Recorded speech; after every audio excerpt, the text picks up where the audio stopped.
Class 11-এর আজকে আমরা set তত্ত্ব বা সেট থিওরি করব। এখানে এই সেটের সম্বন্ধে একটু আগে জানা ভালো। এর ম্যাথামেটিক্সের বিভিন্ন সাবজেক্টে এর প্রয়োগ আছে, যেমন জ্যামিতি মানে জিওমেট্রি, অ্যালজেব্রা, ক্যালকুলাস। এর মধ্যে একটা কানেকশন ক্রিয়েট করে। এছাড়া আজকালকার দিনে বিভিন্ন সায়েন্সে বা কমার্সের বিভিন্ন প্রশ্নের সমাধান বা সলিউশনের জন্য সেটের হেল্প নেওয়া হয়। এছাড়া প্রবাবিলিটি বলে বা সম্ভাবনা তত্ত্ব আছে, সেখানেও এর প্রচুর প্রয়োগ আছে। তো আমাদের সেটকে জানতে হলে সবার প্রথমে জানতে হবে সেট কাকে বলে, মানে ডেফিনিশন অফ সেট। সেটের ডেফিনেশন যদি বলতে হয় তাহলে এখানে তিনটে ওয়ার্ডের কথা অবশ্যই মাথায় রাখতে হবে, যেটা হচ্ছে ওয়েল ডিফাইন্ড, ডিফারেন্ট আর ইন্ডিপেন্ডেন্ট অফ অর্ডার। মানে সুসংজ্ঞাত এবং দুটো বস্তুর মধ্যে ভিন্ন বা ডিস্টিংক্ট বা আলাদা হওয়া, আর ক্রমনিরপেক্ষ মানে ইন্ডিপেন্ডেন্ট অফ অর্ডার, মানে যে কোনো ক্রমে ঘটতে পারে। তাহলে এই তিনটে ওয়ার্ডকে আমাদের খুব ভালো করে মাথায় রাখতে হবে। তো এই তিনটে কথাকে একটু ব্যাখ্যা করে বোঝা যাক যে ব্যাপারটা কি। প্রথমেই আমরা আসি সুসংজ্ঞাত বা ওয়েল ডিফাইন্ড। এটা বোঝাতে গেলে আমরা কিছু ডেফিনাইট রুলস ইউজ করি, মানে কিছু নির্দিষ্ট নিয়ম বা নির্দিষ্ট নিয়ম অনুযায়ী স্থির হয় যে কালেকশনটা কি ধরনের হবে। কিন্তু এটাকে খুবই প্রপারলি ডিফাইন্ড হতে হবে। যেমন একটা example, collection of 11-12 science student of your school, এটা কি ওয়েল ডিফাইন্ড? হ্যাঁ, ওয়েল ডিফাইন্ড। কারণ তোমাদের 11-12 সায়েন্সের স্ট্রিমের কে কে আছে না আছে সেটা এর দ্বারা ব্যাখ্যা হয়ে যায়। মানে সে সেই কালেকশনে বিলংস করছে কি না সেটা বলে দেওয়া যাবে অথবা না বলা হবে। যে নয় তার মানে সে থাকবে না, সেই সেটে বিলংস করবে না। আর সে যদি থাকে তাহলে সে ওই সেটে বিলংস করবে। এটা ওয়েল ডিফাইন্ড। এখানে মনে হচ্ছে যে ওয়েল ডিফাইন্ড নয় এরকম কি, সেই জন্য আরেকটা দেখো এক্সাম্পল দেওয়া আছে, the collection of tall students, লম্বা ছেলেদের সংকলন। এটা ওয়েল ডিফাইন্ড নয়। কেন নয়? তার কারণ হচ্ছে এখানে কোন স্টুডেন্ট কত লম্বা হবে, হ্যাঁ, তাদের হাইট কত হবে, মানে উচ্চতা মিনিমাম কত হবে, ঠিক আছে, এই সমস্ত কথাগুলো পরিষ্কার নয়। তাহলে কোন লম্বা ছেলেটাকে আমি ওই সেটের অন্তর্গত করব আর কাকে করব না, সেটা প্রপারলি এখানে ডিফাইন করা নেই। সেই জন্যে এইখানের এই এক্সাম্পলটা কি হচ্ছে, সুসংজ্ঞাত বা ওয়েল ডিফাইন্ড নয়। নেক্সট আমরা চলে আসি অন্য ওয়ার্ড, যেটা হচ্ছে ভিন্ন বা ডিফারেন্ট, বা যাকে আমরা ডিস্টিংক্টও বলি। এখানে একটা ওয়েল ডিফাইন্ড কালেকশনের যে এলিমেন্টসগুলো হবে বা যে অবজেক্টসগুলো হবে, ঠিক আছে, সেইগুলো সেই বস্তুগুলোকে অবশ্যই কি হতে হবে, আলাদা আলাদা হতে হবে। যেমন এখানে একটা এক্সাম্পল দেওয়া আছে, দেখো একটা সেট বলা আছে, তাতে এলিমেন্ট হচ্ছে 1 2 3 4 5। আরেকটা দেখো তারপরে আছে 1 2 2 3 4 2 5 3, সেকেন্ডেরটা কখনোই সেট হবে না, কেননা ওখানে সব পদগুলো বা যে আইটেমসগুলো আছে বা যে এলিমেন্টসগুলো আছে সেগুলো সব ডিফারেন্ট নয়। সেকেন্ডটাতে দেখো 2 দুবার আছে, দুবার না 3 বার আছে, 3 দুবার আছে, ঠিক আছে? এই ধরনের থাকা চলবে না বা সেটে হওয়া কোনো পদ হওয়া চলবে না। পরিষ্কার বোঝা যাচ্ছে? নেক্সট আমরা অন্য ওয়ার্ডটা এবারে বুঝি, যেটা হচ্ছে ক্রম নিরপেক্ষ বা ইন্ডিপেন্ডেন্ট অফ অর্ডার। এটা কি? এটা হচ্ছে যে এলিমেন্টসগুলো বা যে পদগুলো সেটে থাকবে সেইগুলো আমার যে কোনো ক্রমে বা যে কোনো অর্ডারে থাকতে পারে। ফর এক্সাম্পল তোমাদের এখানে দেখো দেওয়া হয়েছে এই যে A E I O U vowels, ইংলিশের যে সমস্ত আছে ইংলিশ অ্যালফাবেটের। আরেকটা লেখা হয়েছে ই ও আই এ ইউ। এখানে দেখো প্রথমে এ আছে, এখানে প্রথমে ই আছে, কিন্তু যে 5টা এখানে আছে সেই 5টাই এখানে আছে। সুতরাং এটা আমরা সেট বলবো, কারণ ক্রম না থাকলেও এলিমেন্টসগুলো সমস্তই দুটোতেই আছে এবং ডিস্টিংক্ট, আলাদা আলাদা বা ডিফারেন্ট যাকে বলা হয়, এবং ওয়েল ডিফাইন্ড তো অবশ্যই এটা, কারণ এগুলো হচ্ছে ভাওয়েলসগুলো আছে ইংলিশ অ্যালফাবেটে। ঠিক আছে? তাহলে এই 3টে ওয়ার্ডে খুব ভালো করে মন দিয়ে মাথায় রাখতে হবে কথাগুলো, তাহলেই সেট বোঝা যাবে, তাহলে সেটকে খুব একটা অসুবিধা হবে না। একটা সেট হতে গেলে কি হতে হবে? ওয়েল ডিফাইন্ড বা সুসংজ্ঞাত, ভিন্ন বা ডিফারেন্ট বা ডিস্টিংক্ট, আর ক্রমনিরপেক্ষ বা ইন্ডিপেন্ডেন্ট অফ অর্ডার হতে হবে। ঠিক আছে? এবারে আমরা কতকগুলো সিম্বল শিখব, যে সিম্বলগুলো আমাদের অঙ্ক করার সময় লাগবে এবং ডিফাইন না করা থাকলেও ওইগুলো লিখলেই বোঝা যাবে সেটা কি। যেমন কিছু চিহ্ন এবং কিছু সেটের নাম। যেমন এখানে একটা চিহ্ন এপসাইলন, এটা মানে হচ্ছে যে belongs to or is an element of, মানে কোনো পদ তার মধ্যে আছে এটা বোঝায়। ঠিক আছে? অন্তর্ভুক্ত, বিলংস টু। নেক্সট দেখো, এটা হচ্ছে এটার এই চিহ্নটার মানে হচ্ছে ফর অল ভ্যালুজ অফ। ঠিক আছে? সমস্ত মানের জন্য। যদি আমরা এখানে একটা এক্স দিয়ে দিই, এই জায়গাটাতে আমরা যদি একটা এক্স লিখে দিই, তাহলে for all value of x বোঝাবে। ঠিক আছে? নেক্সট আমরা আরেকটা দেখি, যেটা হচ্ছে সেটকে, এই এন যদি আমি কোনো সেটকে লিখি তাহলে সেইটা বোঝাবে ন্যাচারাল নাম্বারের সেট বা স্বাভাবিক সংখ্যার সেট। ন্যাচারাল নাম্বারের সেট বা স্বাভাবিক সংখ্যার সেট। স্বাভাবিক সংখ্যা কি তোমরা সবাই জানো, পরিষ্কার, 1 2 3 করে যে সমস্ত সংখ্যাগুলো থাকে। নেক্সট আমরা যদি ডাব্লু লিখি, এটা মানে বোঝাবে যে set of whole numbers. Set of whole numbers কি হয়? অখণ্ড সংখ্যা কোথা থেকে শুরু হয়? 0 থেকে, তাই তো? তাহলে 0 1 2 3 করে যে সমস্ত সংখ্যাগুলো থাকে সেগুলোকে আমরা হোল নাম্বার বলি, এবং ডাব্লু লিখলে সেই সেটটাকে আমরা হোল নাম্বার বা অখণ্ড সংখ্যার সেট হিসেবে বুঝতে পারব।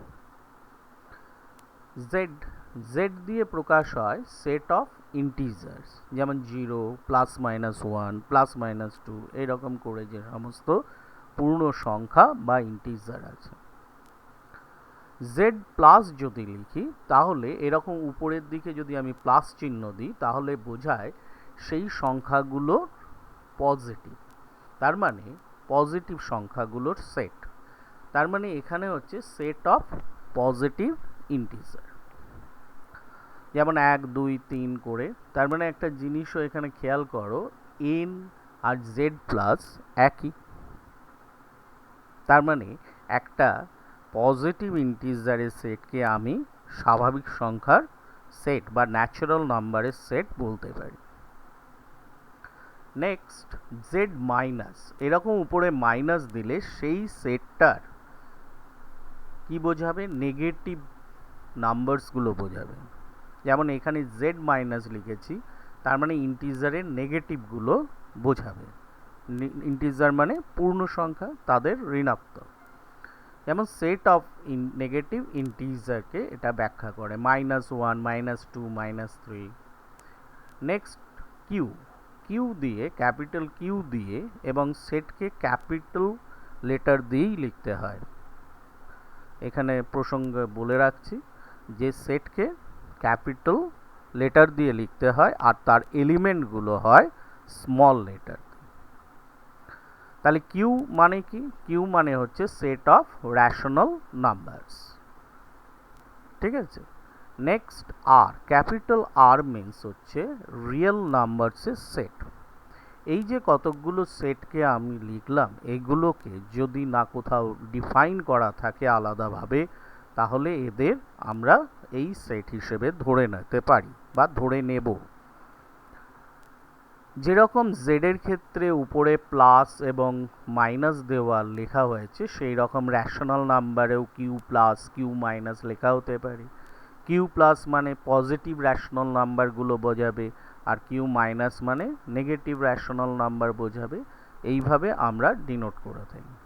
তো এগুলো খুবই গুরুত্বপূর্ণ চিহ্ন বা সিম্বল, এগুলো মাথায় রাখা প্রয়োজন।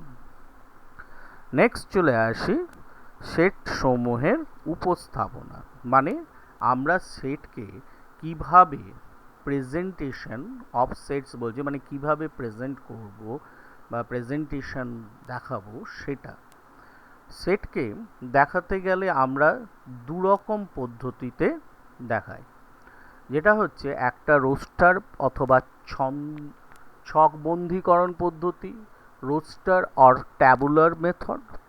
আর একটা হচ্ছে ধর্মভিত্তিক পদ্ধতি বা সেট নির্মাণ পদ্ধতি, যেটাকে বলা হয় property method or set builder method.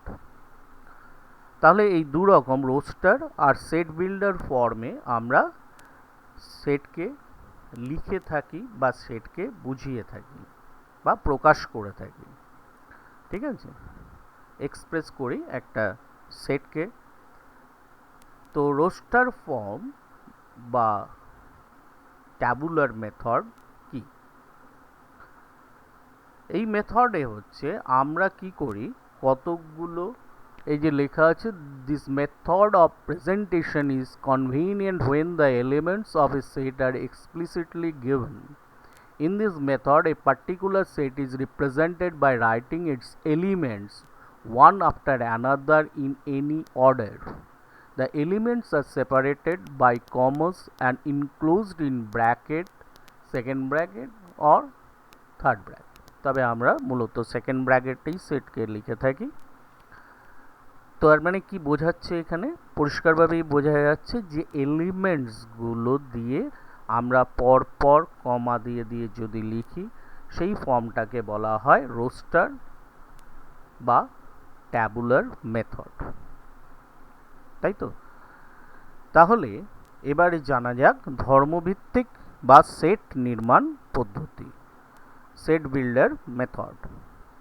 Set builder method হচ্ছে, এই মেথডে আমরা কি করি, আমরা এই মেথডে লিস্টিং অফ এলিমেন্টসের জায়গায় আমরা কি করি, সেটটাকে ডিফাইন করি তার লজ বা এলিমেন্টগুলো যে নিয়ম বা যে কন্ডিশনটা মেনটেন করে চলছে, বা এলিমেন্টসগুলোর মধ্যে যে কন্ডিশনটা থাকে তাকে দিয়ে আমরা এটাকে এক্সপ্রেস করে থাকি।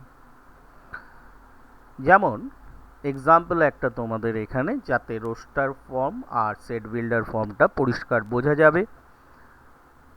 দেখো একটা এক্সাম্পল নিয়েছি। এ হচ্ছে একটা সেট, ইভেন ইন্টিজারের সেট বলা আছে, লাইং বিটুইন 5 অ্যান্ড 25, 5 এবং 25-এর মধ্যে, 5 অ্যান্ড 25-এর মধ্যে লাই করছে, in between this two.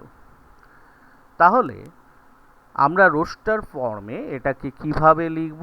Even numbers 5 to 25, 6, 8, 10, 12, 14, 16, 18, 20, 22, 24, এইভাবে যেগুলো ইভেন নাম্বারস 5 থেকে 25 অবধি সব কটাকে এইভাবে ট্যাবুলার ফর্মে লেখা হয় বা রোস্টার ফর্মে। Next, property or set builder. এখানে দেখো এক্স, এখানে কোলন আছে অথবা স্ল্যাশ দেওয়া হয়, এই রকম টাইপের আমরা স্ল্যাশও দিই। ঠিক আছে, স্ল্যাশ দিয়ে তারপরে আমাদের কি করতে হয়? কন্ডিশনটা লিখতে হয়। তো এখানে কোলন দিয়ে লেখা হয়েছে x is even and, extra কি 5 থেকে 25-এর মধ্যে বিলংস করছে, 5 to 25, এই কন্ডিশনটা এখানে লেখা হচ্ছে। তো এইভাবে সেট বিল্ডার ফর্মে লেখা হয়।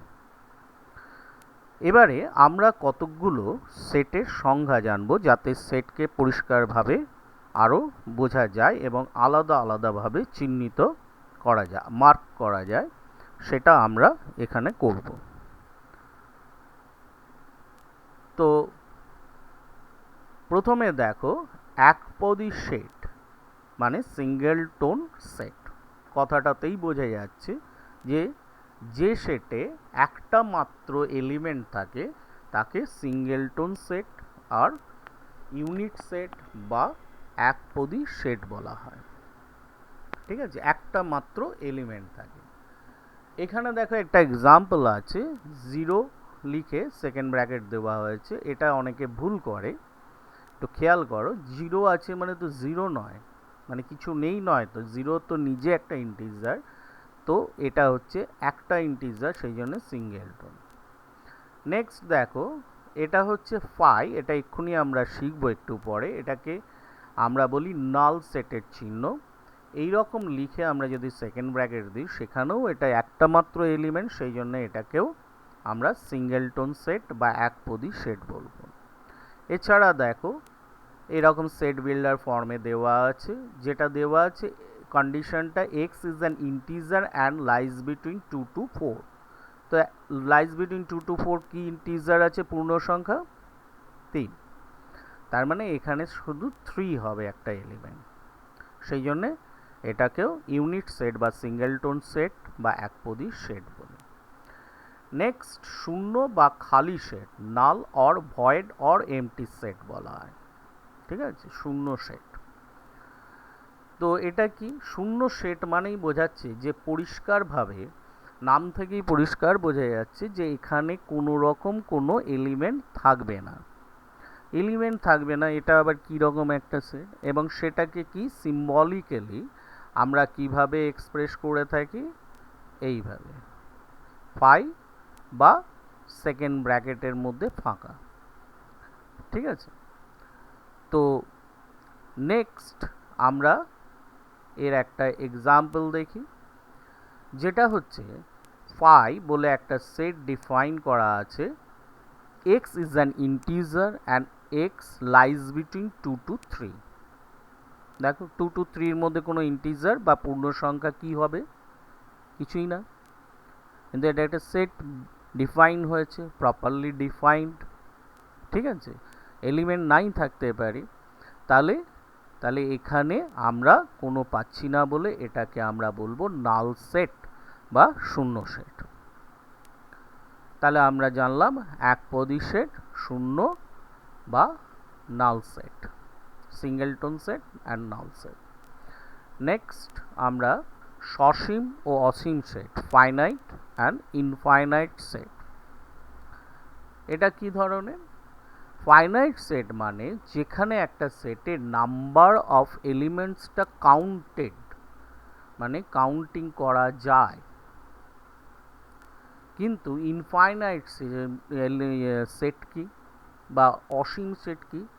ইনফাইনাইট সেটের যে এলিমেন্টসগুলো থাকে তার নাম্বারসটাকে কাউন্টিং করা যায় না। পরিষ্কার, সসীম ও অসীম, ফাইনাইট অ্যান্ড ইনফাইনাইট। কীরকম একটু এক্সাম্পল দেখা যায়।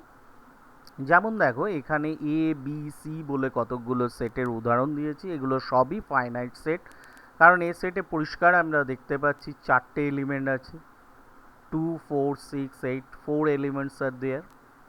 Again B তেও A E I O U there are 5 elements, and C তে আমরা এটা সেট বিল্ডার ফর্মে দেওয়া আছে, তাহলে এটা কাউন্টেবল। যদি আমরা রোস্টার ফর্মে করে নিই কি কি হবে, ইন্টিজার বলেছে এক্স কে পূর্ণ সংখ্যা এবং যেটা 2-এর থেকে বড় আর 9-এর থেকে ছোট এবং সমান। তার মানে কি কি আমাদের হচ্ছে 3 4 5 6 7 8 9, কটা হচ্ছে 7টা, তার মানে 7, এটাও কাউন্টেবল। সেই জন্যে এগুলোকে বলা হয় ফাইনাইট সেট। আর ইনফাইনাইট সেটের একটা উদাহরণ দেখো এখানে দেওয়া হয়েছে 1 হাফ 1/3 1/4, এটা হচ্ছে ইনফাইনাইট সেট।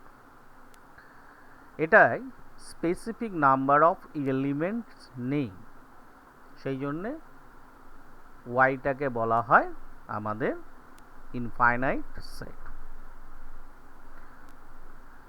নেক্সট চলে আসি, এটা খুবই ইম্পর্টেন্ট, যেটা হচ্ছে উপসেট বা সাবসেট।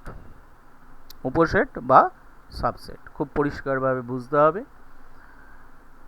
এ আর বি দুটো সেট এবং বি এর সমস্ত এলিমেন্টগুলো যদি এ সেটে থাকে, such that every element of B is also an element of A, তার মানে বি এর সমস্ত এলিমেন্টগুলো যদি এ সেটে থাকে, then B is said to be a subset of A, তাহলে তখন বিটাকে আমরা বলবো এর সাবসেট। এবং সাবসেটকে কীরকম চিহ্ন দিয়ে লেখা হয় এখানে দেখো, এখানে এইভাবে এই চিহ্নটা দিয়ে আমরা প্রকাশ করি। এই যে হাইয়ের দিকটা মানে যেটা ওপেন দিক সেটা এর দিকে আছে, তার মানে এ হচ্ছে বড় এবং বি হচ্ছে ছোট, মানে সাবসেট। তাহলে বিটা এর সাবসেট, ঠিক আছে। আবার আমরা এটাকে ঘুরিয়েও লিখতে পারি, আমাদের এইভাবে লিখতে হবে তার কোনো মানে নেই, এইভাবে ঘুরিয়েও লেখা যায়, যে এখানে এভাবে পড়া হয় এ কন্টেন্স বি, ঠিক আছে, এর মধ্যে বি আছে। তাহলে এই জায়গাটা পরিষ্কার, উপসেট কাকে বলে। নেক্সট আমরা এর একটা এক্সাম্পল দেখি। এখানে দেখো বি এর সাবসেট, আচ্ছা সিম্বলিক্যালি এক্সপ্রেশনটা আমি আগেও বুঝিয়েছি, তা এখানেও লেখা হয়েছে। এবং এখানে আরেকটা জিনিসও বোঝানো হচ্ছে যে আমরা যদি এক্স এলিমেন্টটা বি এ আছে, মানে বি যখন এর সাবসেট, তখন এটা প্রকাশ করে if X belongs to B implies X belongs to A. এটা হচ্ছে সেট অ্যালজেব্রার এক্সপ্রেশন, যেটা হচ্ছে এটা ব্যাখ্যা করে এই চিহ্নগুলোকে। পরিষ্কার তো, এটা দরকার, তো এটা জানতেও হবে, যখন আমরা সেট অ্যালজেব্রা দিয়ে অ্যাপ্লিকেশনে প্রুভ করব তখন এটা আমাদের কাজে লাগবে। এটা ডিসকাশন আমরা একটু পরে আসছি, এখন আমরা এর একটা উদাহরণ দেখি। উপসেট ব্যাপারটা কি এতক্ষণ কথাই বুঝছিলাম, একটা এক্সাম্পল।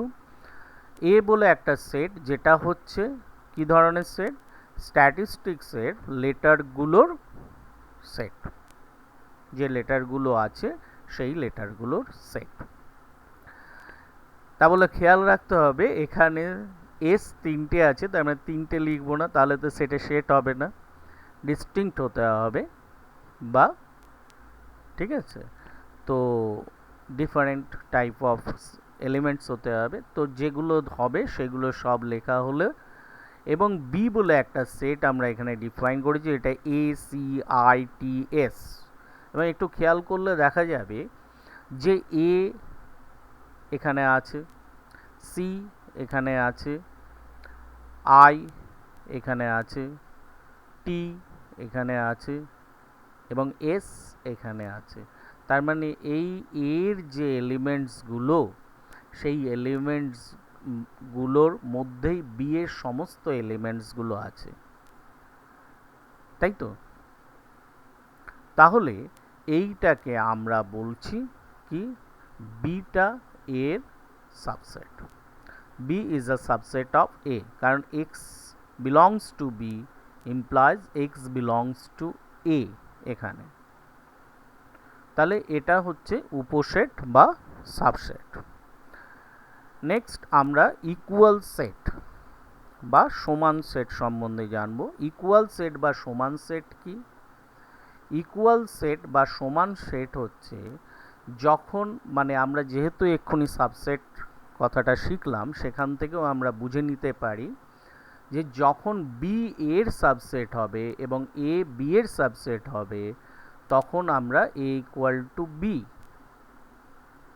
বা ঘুরিয়ে এ ইকুয়াল টু বি হলে বি এর সাবসেট হবে আবার এ বি এর সাবসেট, মানে বি এর মধ্যে যে কটা এলিমেন্ট থাকবে এতে থাকবে, আবার এর যে কটা এলিমেন্ট থাকবে বিতে থাকবে। তার মানে একই জিনিস, আসলে বোঝাচ্ছে একই সেট। তাহলে সমান সেট বা ইকুয়াল সেটের এইটার আবার আসার কি, একই সেট যখন। আসলে আমরা তো ক্রমটা নিরপেক্ষভাবে বা ইন্ডিপেন্ডেন্ট অর্ডারে সেট লিখতে পারি, তাহলে সেট আলাদা আলাদা হতে পারে, সেই অনুযায়ী তখন এটা ইকুয়াল সেট কিনা দেখতে হয়। যেমন দেখো এ একটা সেটের এক্সাম্পল এখানে আছে 1 2 3 4, 1 2 3 4, আর বি বলে আরেকটা আছে 2 4 1 3, কিন্তু এর চারটে এলিমেন্টই এখানে আছে, সেই জন্য এ ইকুয়াল টু বি। আবার দেখো আরেকটা এক্সাম্পল, এ তে 1 2 3 4 5 1 2 3 4 5 অবধি আছে, আর বি তে 1 3 5 আছে।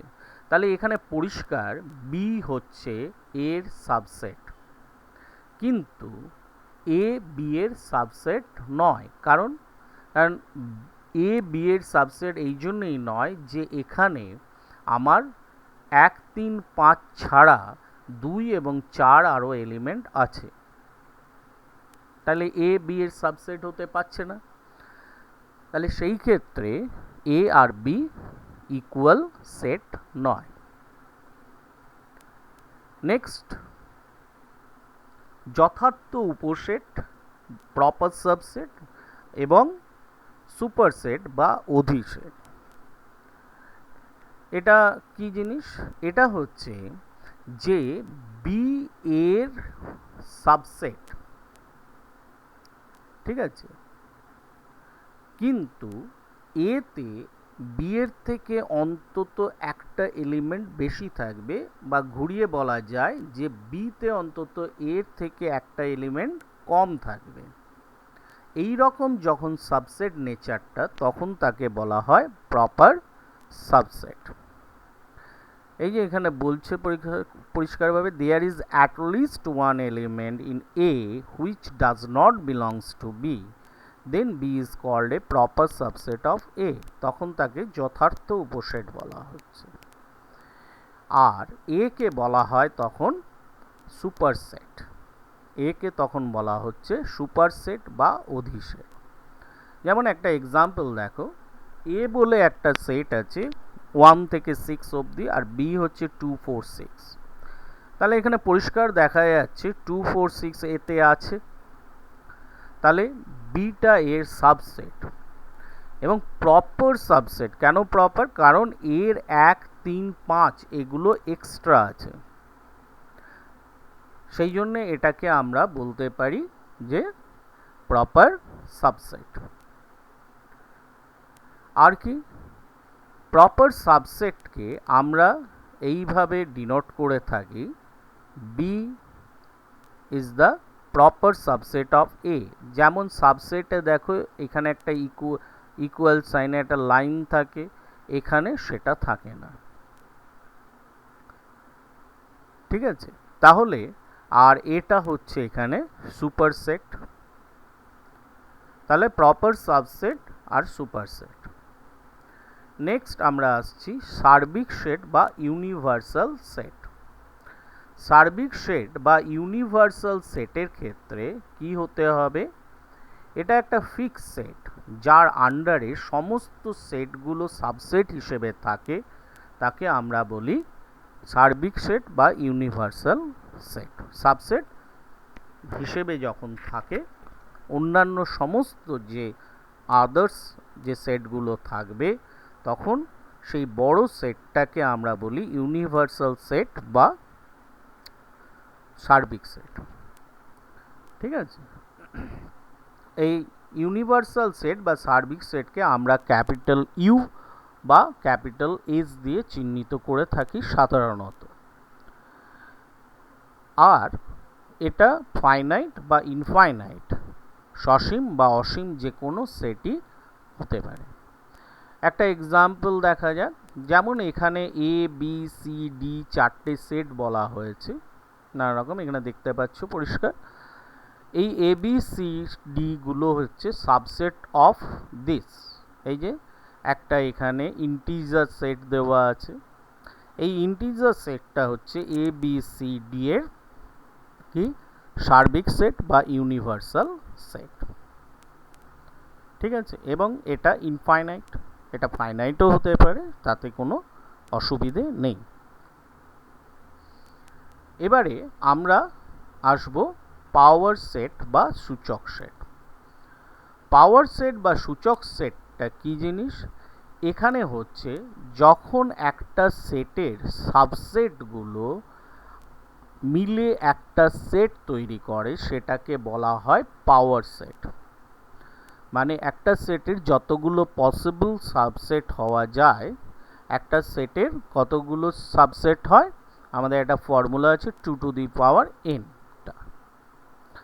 তাহলে ততগুলো মিলিয়ে হচ্ছে ওর যে সেটটাকে ফর্ম করবে, মানে সেটের এলিমেন্টগুলো হবে, সেই সেটটার সাবসেটগুলো এলিমেন্ট হিসেবে থাকবে। যেমন দেখো এখানে একটা এক্সাম্পল, এ বলে একটা সেট দেওয়া আছে, তার এলিমেন্ট হচ্ছে এ বি সি, তাহলে তার সাবসেট কি কি, নাল, A B C, A B, B C, C এ। এখানে তিনটে এলিমেন্ট ছিল, দেখো এর সাবসেট হচ্ছে কটা, 1 2 3 4 5 6 7 8, তাই বলেছিলাম formula 2 to the power n, মানে 2 কিউব 8। তো এইভাবে আমরা সাবসেট পাই। তাহলে এই যে এ সেটের সাবসেটগুলো, এই সাবসেটগুলো মিলিয়ে যখন একটা সেট তৈরি করবে, বা ওই সাবসেটগুলো যখন এলিমেন্টস হবে কোনো সেটের, তখন তাকে বলা হয় পাওয়ার সেট। এবং পাওয়ার সেটকে দেখো ক্যাপিটাল পি ব্র্যাকেটের মধ্যে ক্যাপিটাল এ, মানে এ সেটের পাওয়ার সেট বা সূচক সেট বলে। আর অটোমেটিকের এলিমেন্ট হবে কি, ওই যে যতগুলো সাবসেট হতে পারে সেই জন্যে ওর এলিমেন্ট নাম্বার অফ এলিমেন্টস বলা হচ্ছে এখানে দেখো 2 টু দি পাওয়ার n। তাহলে আমরা অনেকগুলো সেট শিখলাম, এবারে আমরা কতকগুলো প্রসেস শিখব সেটকে কাজ করার জন্য। তার মধ্যে একটা হচ্ছে ভেন ডায়াগ্রাম বা ভেন চিত্র। এই ভেন ডায়াগ্রাম হচ্ছে আমাদের পিক্টোরিয়াল মানে রিপ্রেজেন্টেশন, সেটকে ছবি দিয়ে প্রকাশ করাটাকেই আমরা ভেন চিত্র বা ভেন ডায়াগ্রাম বা ভেন অয়েলার্স ডায়াগ্রাম বলে থাকি। বেশি প্রচলিত হচ্ছে ভেন ডায়াগ্রাম। তো ভেন ডায়াগ্রামসের মাধ্যমে আমরা সেটকে ব্যাখ্যা করে থাকি বা রিপ্রেজেন্ট করে থাকি। তো একটা ভেন ডায়াগ্রাম কিভাবে আমরা প্রসিড করি সেটা একটু শিখতে হবে।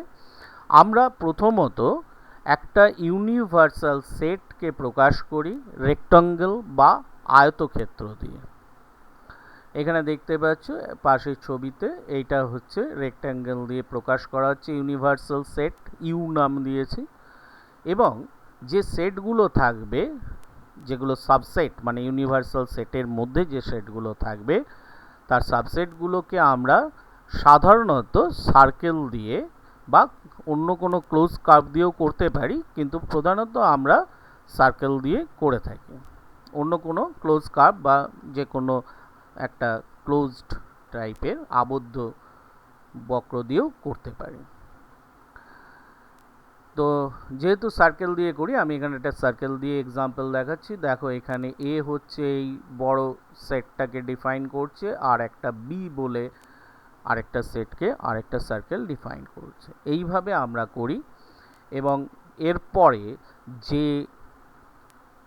আমাদের সাবসেটগুলোকে আমরা সেট দিয়ে কীরকম আমরা এইখানে এই রকমভাবে লাইন টেনে টেনে সেই জায়গাটাকে বোঝানোর জন্যে এরকম প্যারালাল লাইন আমরা টানি।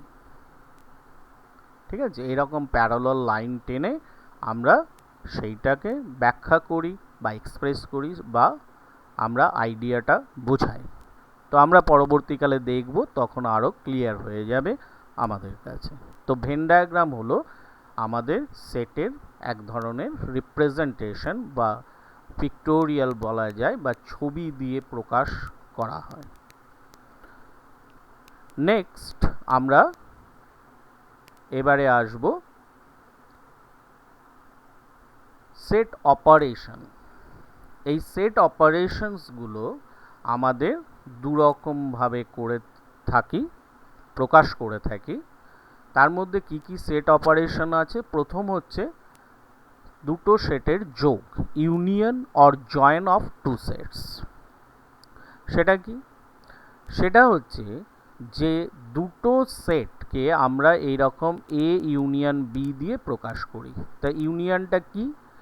এ এবং বি সেটের সমস্ত এলিমেন্টসগুলো যে সেটের মধ্যে বিলংস করে তাকে আমরা বলি তাদের ইউনিয়ন বা join of two given sets, দুটো সেটের যোগ।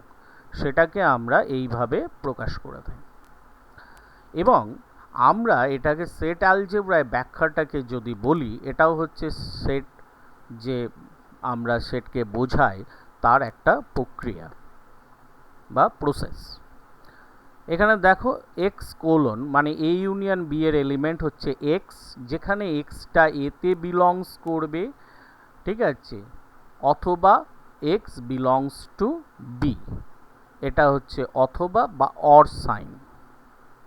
ঠিক আছে, তো এইভাবে আমরা প্রকাশ করে থাকি। ক্লিয়ার? তো এটা হলো আমাদের সেট অ্যালজেব্রা দিয়ে প্রকাশ। এটাকেই আমরা ভেন ডায়াগ্রামে যদি বোঝাই তাহলে এইভাবে বোঝাবো। এখানে দেখো এ বি, এখান দিয়ে এই যে লাইনগুলো টেনে বোঝানো হয়েছে, তার মানে এ বির সমস্ত জায়গা নিয়ে নেওয়া হয়েছে, এই জায়গাটাকে প্রকাশ করা হয়েছে এইভাবে লাইন টেনে ভেন ডায়াগ্রামে। ঠিক আছে, নেক্সট আমরা আসি দুটো সেটের ছেদ বা intersection of two sets. Intersection of two sets কাকে বলে? যখন এ বি দুটোতেই যে এলিমেন্টসগুলো বিলংস করে বা যে এলিমেন্টসগুলো থাকে বা যে পদগুলো থাকে সেগুলো নিয়ে যে সেটটা হয় তাকে বলে, মানে এ বি দুটোতেই থাকতে হবে, কোনো একটাতে থাকলে চলবে না, যেটা আগে হতে পারতো কিন্তু এখানে হওয়া যাবে না। ইন্টারসেকশনকে আমরা এই রকমভাবে প্রকাশ করে থাকি, দেখো উল্টো ইউ, তাই তো, এ ইন্টারসেকশন বি। এখানে কি, এখানে এখানে দেওয়াও আছে কন্ডিশনটা, এই সাইনটা হচ্ছে এই যে এখানে এই সাইনটা হচ্ছে অ্যান্ড কথাটার পরিবর্তে এই সাইনটা ইউজ হয়, যেটা হচ্ছে x belongs to A and x belongs to B. তাহলে পরিষ্কার বোঝা যাচ্ছে যে এ বি দুটোতেই থাকতে হবে, অ্যান্ড বি। এটাকে যদি আমরা ভেন ডায়াগ্রাম দিয়ে বোঝাই তাহলে পরিষ্কার দেখো ছবিতে বোঝা যাচ্ছে এখানে কমন জায়গা দুজনের, মানে দুটোতেই থাকা এলিমেন্টসগুলো এখানে বিলংস করবে, সেই জন্য এখানে সেট দিয়ে বোঝানো হয়েছে। নেক্সট আমরা আরেকটা অপারেশন জানবো, ডিসজয়েন্ট সেট বা বিচ্ছেদ সেট। এটা কি জিনিস? এই বিচ্ছেদ সেট বা ডিসজয়েন্ট সেট মানে হচ্ছে এদের মধ্যে কোনো কমন এলিমেন্ট থাকবে না। যখন দুটো সেটের মধ্যে কোনো কমন এলিমেন্ট না থাকে বা সাধারণ পদ না থাকে তখন তাদের আমরা বলি বিচ্ছেদ সেট বা ডিসজয়েন্ট সেট। এবং সেই জন্য ওদের যেহেতু কমন কোনো পয়েন্ট নেই, সেই জন্য এ ইন্টারসেকশন বিটা এখানে নাল হয়। তাই তো, এ ইন্টারসেকশন বিটা নাল হবে। এটাকেও আমরা যদি একটা ভেন ডায়াগ্রাম দিয়ে বোঝাই, দেখো এদের মধ্যে কোনো সংযোগ বা একটা আরেকটাকে ইন্টারসেক্ট করছে না বা কোনো কমন রিজিয়ন তৈরি হয়নি, তাহলে এটাকে হচ্ছে disjoint set. Next, difference of two set, দুটো সেটের অন্তর, ডিফারেন্স অফ টু সেটস। এখানে কি ডিফারেন্স অফ টু সেটস মানে আমরা যদি এইরকমভাবে সিম্বলিক্যালি লিখি A minus B or A difference B sign দিয়ে, যেটা আগে থাকবে আর যেটা পরে থাকবে, এখানে হচ্ছে আগের এলিমেন্টসগুলোই শুধু থাকবে, পরেরটার এলিমেন্টগুলো থাকবে না, এবং দুজনের মধ্যেকার যে কমন এলিমেন্টসগুলো হবে সেগুলো থাকবে না, মানে বিটাকে পুরোপুরি অফ। এ বি এর দুটো কমন জায়গা থাকতেই পারে। এই জন্যে দেখো এটাকে আমরা সেট অ্যালজেব্রায় ব্যাখ্যা করেছি x belongs to A and x not belongs to B. তার মানে এ ডিফারেন্স বি তে সেই রকমই এলিমেন্ট হতে হবে যে এলিমেন্টসগুলো এতে তো থাকবে কিন্তু বি এ থাকা চলবে না। এটাই যদি আমরা ঘুরিয়ে লিখতাম, মানে বিটা আগে এটা পরে, তাহলে সেক্ষেত্রে হতো বি এর গুলোর এলিমেন্ট হবে যেগুলো এতে আছে সেগুলো থাকা চলবে না, নট বিলংস টু, তখন এ হতো, আর এক্স বিলংস টু বি হতো যদি বি ডিফারেন্স এ হতো। এটাকে আমরা ভেন ডায়াগ্রামে দেখো পরিষ্কার বোঝাতে পারছি, এই যে এটা এ আর এ মাইনাস বি, যেহেতু বিটা বাদ এবং সেই জন্যে ওদের মধ্যেকার কমন এলিমেন্টগুলোও দেখো বাদ, কারণ ওখানে কোনো রেখা পড়েনি, তাহলে এই অংশটা। আর বি ডিফারেন্স এ হলে কি হতো, বি ডিফারেন্স এ হলে আমাদের তখন লাইন টানতে হতো এই অংশটাতে, এই রকমভাবে আমরা তখন লাইন টেনে বোঝাতাম। এগুলো প্যারালাল হবে, আমি তো হাতে আঁকছি, এগুলো প্যারালাল সমস্ত লাইন, এবং তখন এইটা হতো, এই অংশটা তখন আমরা বলতাম এ বি ডিফারেন্স এ। ঠিক আছে, তো এটা হচ্ছে এ ডিফারেন্স বি এর উদাহরণ। নেক্সট আমরা অন্য আরেকটা অপারেশনে আসি, যেটাকে বলা হয় পূরক সেট বা complement of A set, complement of A set. এটা কি কমপ্লিমেন্ট অফ সেট মানে হচ্ছে যে যে সেটের কমপ্লিমেন্ট আমরা বার করছি সেটা তো কোনো না কোনো একটা ইউনিভার্সাল সেটের সাবসেট, কারণ সব সেটই কোনো না কোনো ইউনিভার্সাল সেটের সাবসেট হবে। তাহলে সেই সেটটার কোনো এলিমেন্ট তার কমপ্লিমেন্ট সেটে থাকবে না। কীরকম, এটাকে আমরা ভেন ডায়াগ্রামে খুব ভালো করে পরিষ্কার বুঝতে পারবো। যেমন এখানে ইউনিভার্সাল সেট এটা, তার মধ্যে সেট এটা বিলংস করছে, এর কোনো এলিমেন্ট কি হবে, তার কমপ্লিমেন্ট সেটে থাকা চলবে না। সেই জন্য দেখো এটা বাদ দিয়ে আর ইউনিভার্সাল সেটের রেস্ট অফ দ্য যে জায়গাটা আছে দাগ দিয়ে ভরিয়ে দেওয়া হয়েছে, এবং এই অংশটাই হচ্ছে এ সেটের কমপ্লিমেন্ট সেটের এলিমেন্টসগুলো বা এরিয়াটা। পরিষ্কার, এটাকে আমরা নেগোসিয়েশন অফ এও বলে থাকি। এখানে দেখো, এখানে আমরা নানান রকম চিহ্ন দিয়ে কমপ্লিমেন্টকে বোঝাই, এমনি মূলত আমরা এ উপরে সি দিয়ে বোঝাই কিংবা ড্যাশ দিয়ে বোঝাই, মানে উপরে একটা ড্যাশ, বা এ ড্যাশ যেটা বলে সাইডে উপর দিকে, সেটাও আমরা দিয়ে বোঝাই। ঠিক আছে, অনেক সময় ডিফারেন্স সাইন দিয়েও এ লিখি, এরকম নানান রকম আমরা সিম্বলে রিপ্রেজেন্ট করে থাকি কমপ্লিমেন্টকে বা পূরক সেটকে। মূলত ন্যাচারালি বা বেসিক্যালি আমরা সবসময় এ উপরে সি দিয়েই বুঝিয়ে থাকি। তাহলে এখানে দেখো ছবিটা পরিষ্কার ব্যাখ্যা করছে যে ইউ থেকে এ বাদ, তাই না, ইউ থেকে এ মাইনাস হয়ে যাচ্ছে যেন, মানে বাদ চলে যাচ্ছে, তো এলিমিনেট হয়ে যাচ্ছে, তার মানে ইউ ডিফারেন্স এ লেখা হচ্ছে, এ কমপ্লিমেন্ট মানে। এবং সেট অ্যালজেব্রা এর ব্যাখ্যা হচ্ছে যে এ কমপ্লিমেন্ট মানে হচ্ছে x belongs to universal set and x not belongs to A. এই রকম যদি ঘটনা হয় তখন সেই সেটটাকে আমরা বলবো পূরক সেট বা কমপ্লিমেন্ট অফ এ সেট। ঠিক আছে, নেক্সট আমরা কতকগুলো এবার সূত্র শিখব। অপারেশন তো শেখা হলো, এবার সূত্র। যে সূত্রগুলো আছে আমাদের তার মধ্যে সবথেকে ইম্পর্টেন্টগুলো আগে আমি বলছি। তার মধ্যে প্রথম হচ্ছে বিনিময় সূত্র বা কমিউটেটিভ ল। কমিউটেটিভ ল কি? এই লতে হচ্ছে A union B equal to আমরা বি ইউনিয়ন এ লিখতে পারি কমিউটেটিভ ল এর সাহায্যে। আবার ইন্টারসেকশন হলেও একই। নেক্সট সংযোগ সূত্র বা অ্যাসোসিয়েটিভ ল।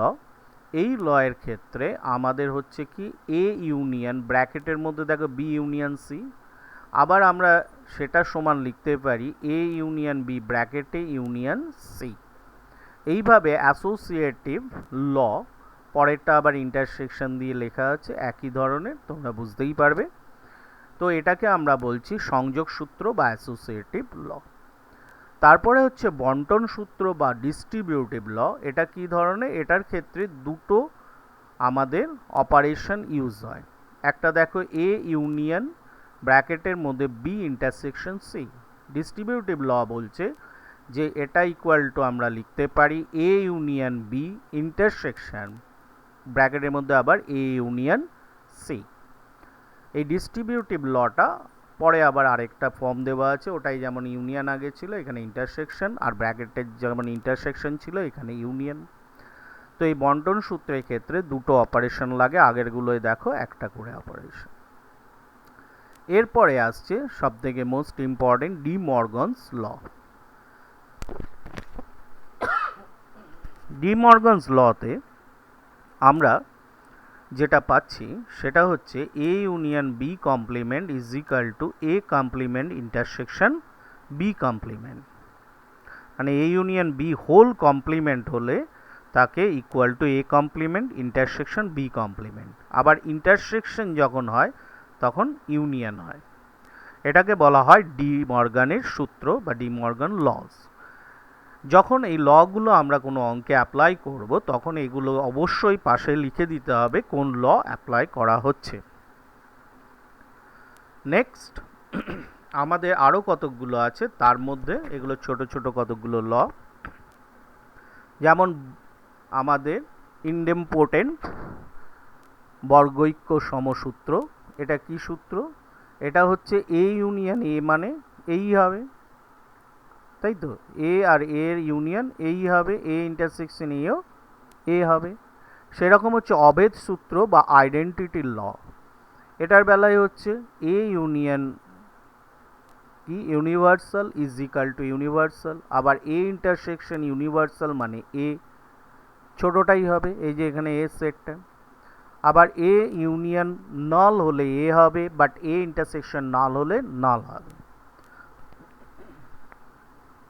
পূরক সূত্র বা কমপ্লিমেন্ট ল। পূরক সূত্র বা কমপ্লিমেন্ট ল এর ক্ষেত্রে এ ইউনিয়ন এ কমপ্লিমেন্ট মানে হচ্ছে ইউনিভার্সাল, আর এ ইন্টারসেকশন এ কমপ্লিমেন্ট মানে হচ্ছে নল। এ কমপ্লিমেন্টের কমপ্লিমেন্ট মানে হচ্ছে এ নিজে, ইউ কমপ্লিমেন্ট মানে হচ্ছে নল। ইউনিভার্সাল সেটের কমপ্লিমেন্ট হলে সেটা নলই হবে, আর নল কমপ্লিমেন্ট হচ্ছে অটোমেটিক ওর উল্টোটা, তার মানে ইউনিভার্সাল। এগুলো ছোট ছোট ল, এগুলোকে লেখার সময় পাশে লিখলে ভালো, তবে না লিখলেও কিন্তু আগের যে চারটে আমরা সূত্র বা ল শিখলাম সেগুলো অবশ্যই পাশে লিখতে হবে অ্যাপ্লাই করার সময়। এবারে চলে আসি আমাদের দুটো ইম্পর্টেন্ট রিলেশন, যেটা হচ্ছে পদ সংখ্যা দিয়ে, মানে নাম্বার অফ এলিমেন্টস দিয়ে। দুটো সসীম সেট এ ও বি এর যোগের পদ সংখ্যা নির্ণয়। To find the number of elements in the union of two finite sets A and B. এটার প্রুফের ক্ষেত্রে আমরা প্রথমে ধরে নিই এই যে এইভাবে আমরা নাম্বার অফ এলিমেন্টকে প্রকাশ করি। এন ব্র্যাকেটের মধ্যে এ, এটা হচ্ছে আমরা ইকুয়াল টু পি ধরে নিচ্ছি।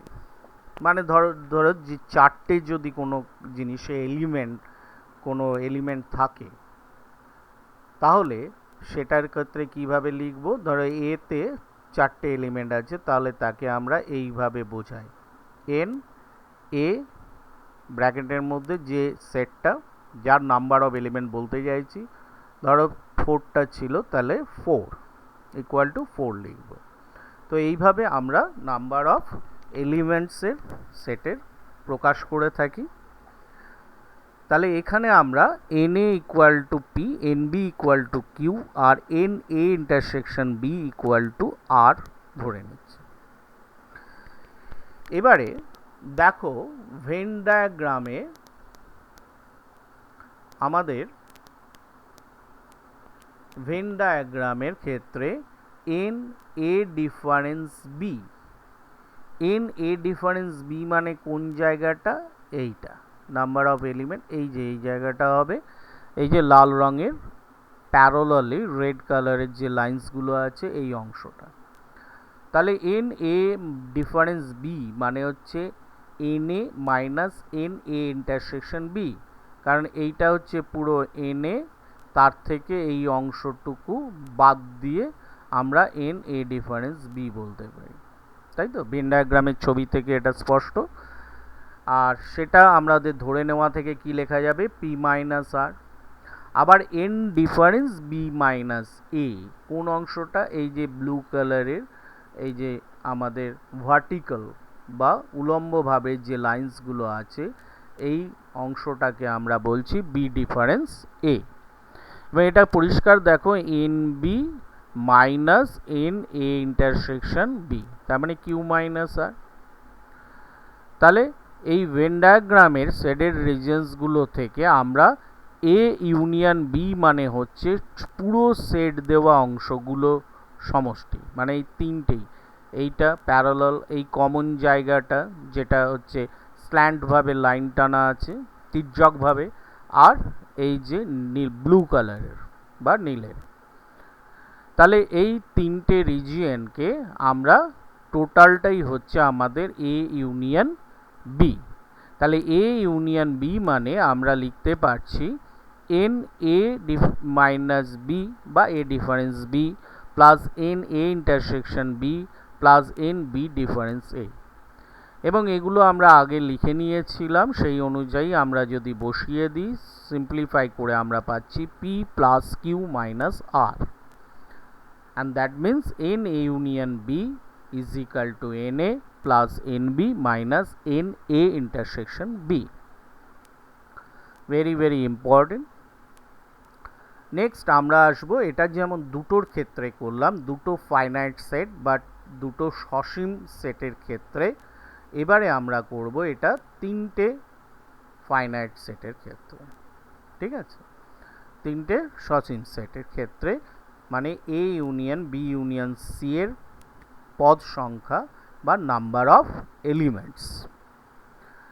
তো আমরা এই ক্ষেত্রে যে আগেরটার হেল্পে করে নিতে পারি, ফর টু ফাইনাইটসে এ অ্যান্ড ডি আমরা লিখতে পারি এন এ ইউনিয়ন ডি, আগেরটার হেল্পে বললাম N A plus N D minus N A intersection D. এবার ডি মানে আমরা এখানে বি ইউনিয়ন সি যদি লিখে দিই, তার মানে আমরা পেয়ে গেলাম, দেখো ডান দিকটা রাইট সাইডটা N A N B union C minus N A intersection ব্র্যাকেটের মধ্যে বি ইউনিয়ন সি। ঠিক আছে, এবারে আমাদের B N B union C কে তো আমরা ভেঙে লিখতেই পারি আগের ফর্মুলার হেল্পেই, N B plus N C minus N B intersection C, আর এটা যেমন আছে থাকলো শেষ অংশটা। এবারে আমরা এই শেষ অংশটাকে যেটা ছিল আগে, এই যে আমাদের এখানে শেষ অংশ যেটা ছিল সেটার থেকে আমরা N A intersection B union সিটাকে একটু এক্সপ্যান্ড করছি। কি দিয়ে? ডিস্ট্রিবিউটিভ ল আমরা শিখেছি, এই যে দুটো অপারেশন আছে ওই জন্য ডিস্ট্রিবিউটিভ অ্যাপ্লাই হচ্ছে। N A intersection B union A intersection C, তাই তো? তাহলে এখানে ওটাকেই আমরা ছোট করে লিখে নিচ্ছি, এ ইন্টারসেকশন বি মানে পি আর এ ইন্টারসেকশন সি মানে কিউ। তাহলে আমাদের ওইটা কি দাঁড়ালো, N A union B union সিটা N P plus N Q minus N P intersection Q, ঠিক আছে? এন পি ইউনিয়ন কিউটা আমাদের এখানে আবার এইভাবে লেখা গেল, n P plus N Q minus N P intersection Q. এবারে এখানে দেখো আবার বসিয়ে দেওয়া হয়েছে পি কিউ, যাতে সহজে আমরা কাজটা বুঝতে পারি বা করতে পারি, ওই জন্য পি কিউ ধরা হয়েছিল। এবং সেখান থেকে আমরা এইখানে যেটা পেয়ে গেছিলাম, n A intersection B intersection A intersection C. তো এখানে আমরা এটার থেকে আবার লিখতে পারি এটাকে কি, A intersection B intersection A intersection C. এবারে আমরা এখানে একটা লাইন স্কিপ করেছি। ধরো এখানে যদি আমরা কমিউটেটিভ ল অ্যাপ্লাই করি, তাহলে বি ইন্টারসেকশন এটাকে আমি ঘুরিয়ে লিখতে পারবো এ ইন্টারসেকশন বি, তাই তো? এবং তখন চলে আসবে এ ইন্টারসেকশন এ, এবং সেটাকে আমরা লিখতে পারি এ। এগুলো ছোট ছোট অপারেশন, সেই জন্য আমরা একবারে অ্যাপ্লাই করেছি। তো A intersection B intersection C এসে গেল। এটাকে আমরা আগের জায়গায় যদি বসিয়ে দিই, তাহলে আমরা আগের জায়গায় মানে এই যে এই লাইনটা পেয়েছিলাম, A intersection B union C, আগেরগুলো N A plus N B plus N C minus N B intersection C ছিল। এই জায়গাতে আমরা বসিয়ে দিলে আমরা পেয়ে যাচ্ছি এইটা, এই যে এই অংশটা ছিল, তার সাথে এই অংশটা ওই লাস্ট লাইনে এটা ছিল, এটাকে লিখে ফেলতে পারছি, তাহলেই প্রুফ হয়ে যাচ্ছে। এটা হচ্ছে তিনটে ফাইনাইট সিরিজের বা সেটের ফাইনাইট সেটের ক্ষেত্রে আমরা অ্যাপ্লাই করে থাকব। তো এই হচ্ছে টোটাল সেট সম্বন্ধে আজকে আলোচনা। এবং সেট করতে গেলে অবশ্যই মাথার মধ্যে রাখবে, আমাদের তিনটে অপারেশনকে নিয়ে আমরা কাজ করতে পারি, মানে তিনটে ওয়ে অফ প্যাটার্ন। একটা হচ্ছে ভেন ডায়াগ্রাম, একটা হচ্ছে সেট অ্যালজেব্রা, আর একটা হচ্ছে অ্যাপ্লিকেশন অফ লজ। এই তিনটে দিয়ে আমরা কাজ করতে পারি বা আমরা ওয়ার্কিং করতে পারি অন দ্য সেট। কিন্তু কোন ক্ষেত্রে কোনটা অ্যাপ্লাই করব, সেটা হচ্ছে যখন কিছু বলা না থাকবে, তখন অবভিয়াসলি যে কোনো ধরনের সেটের কাজগুলো আমরা সেট অ্যালজেব্রা দিয়ে করব। আর অন্যান্য ক্ষেত্রে আমাদের ভেন ডায়াগ্রাম কখনোই না বলা থাকলে আমরা অ্যাপ্লাই করব না, এটা মাথায় রাখবে। তবে নিজেদের অঙ্ককে বোঝার জন্যে আমরা নিজেরা রাফে ব্যাপারটা বুঝে নেওয়ার জন্যে করতে অবশ্যই পারি, তাতে কোনো অসুবিধে নেই। কিন্তু ভেন ডায়াগ্রাম দিয়ে কোনো প্রুফ করা যাবে না যদি না সেটাকে বলা থাকে বা তোমাকে ইনস্ট্রাকশন দেওয়া না থাকে, তাহলে কিন্তু করা যাবে না। যদি থাকে ইনস্ট্রাকশন, তাহলে তুমি ভেন ডায়াগ্রামে কেবলমাত্র করতে পারবে। আর লজের ক্ষেত্রেও তোমায় বলে দেওয়া হবে যে by the laws of set, হ্যাঁ, সেট ল দিয়ে করতে বা সেটের সূত্র দিয়ে। তো আমরা সেইভাবেই অঙ্কগুলোকে করব। এক্ষেত্রে আজকে আমরা সমস্ত সেটের যে সমস্ত ডেফিনেশনসগুলো আছে, যে ধরনের অপারেশনসগুলো আছে এবং লজ, সেগুলোকে বুঝলাম। এরপরে আমরা এর প্রয়োগ বা অ্যাপ্লিকেশন বা যেটাকে বলা হয় এর সামসগুলো পরে নেক্সট করব। তাহলে এখান অবধি থাকলো। আশা করি সবাই পরিষ্কারভাবে সেট বুঝতে পেরেছো।